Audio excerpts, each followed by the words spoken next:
José Riga, le déplacement à Knock fut long, fut difficile, surtout en seconde période. Pourtant, lors des 45 premières minutes, tout avait bien débuté, à part un mot, le réalisme.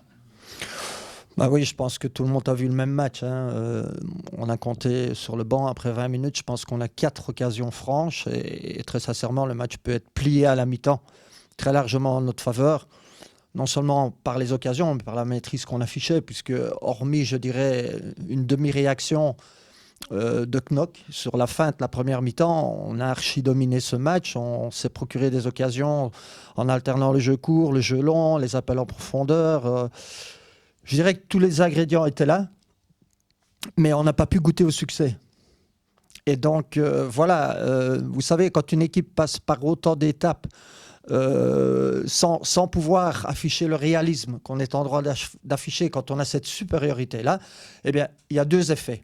C'est qu'on peut perdre, évidemment, je dirais un peu mentalement le fil du match parce qu'on se dit on n'y arrivera pas malgré notre domination, mais ce n'était pas l'état d'esprit affiché à la mi-temps parce que tous les gars étaient unanimes pour dire, et moi en premier, je dis il faut encore en faire plus. Voilà. Si on veut émerger, comme on doit le faire, parce que il est clair qu'à ce moment-là du match, je le répète, on était largement plus fort.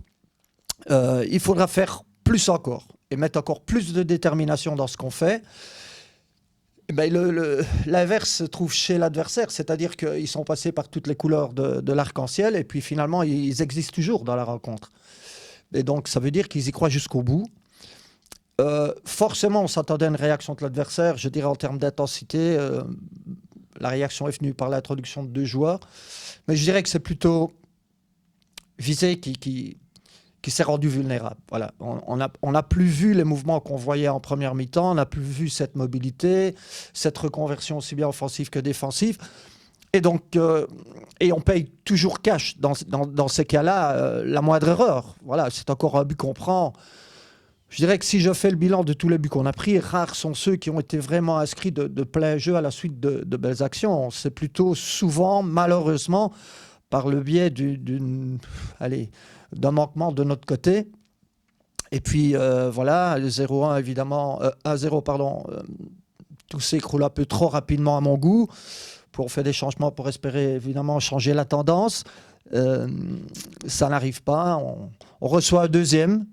Et puis finalement, pour l'anecdote, au score évidemment tout à la fin, mais trop à la fin.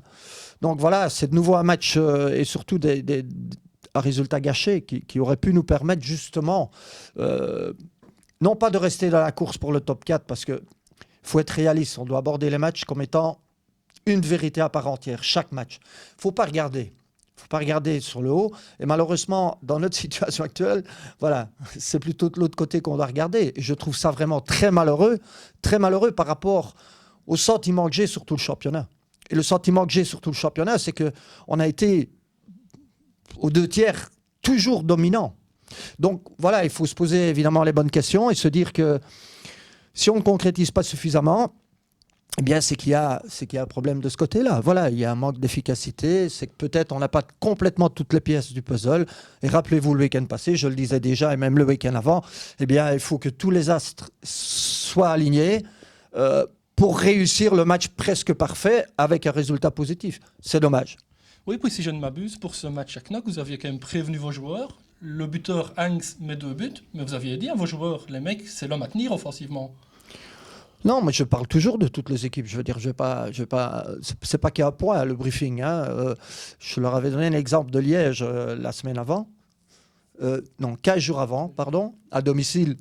Eh bien, Liège s'était montré également dominant. L'inverse, c'est qu'ils avaient ouvert la marque et puis après, ils avaient pris 2 buts. Mais les circonstances étaient pratiquement les mêmes. Certainement que Liège n'avait pas eu autant d'opportunités que nous, mais il avait dominé son adversaire sans gagner.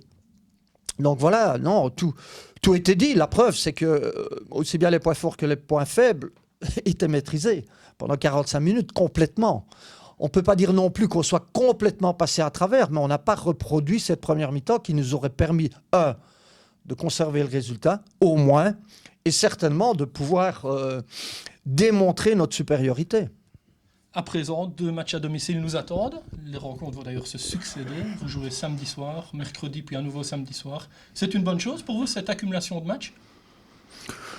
vous savez, c'est quelque chose avec laquelle il faut, il faut être présent et il faut s'y faire. Nous n'avons pas décidé de faire ces 3 matchs d'affilée. Maintenant, voilà, il faut les aborder avec une mentalité constante sur tout le match, avec ce qu'on a affiché par moment dans certains matchs, réunir tous les ingrédients et réussir forcément des résultats positifs. On a 2 matchs d'affilée ici, on a 3 matchs sur la semaine. Ben voilà, on sait ce qui nous attend pour, évidemment, clôturer cette saison, non pas comme on l'aurait souhaité, mais au moins, voilà, montrer qu'on était autre chose que ce que le classement nous montre pour le moment. Voilà. Merci José. Et donc on le rappelle à tout le monde, les amis, c'est samedi soir à 20h la rencontre face à Winkel et non dimanche après-midi. Merci.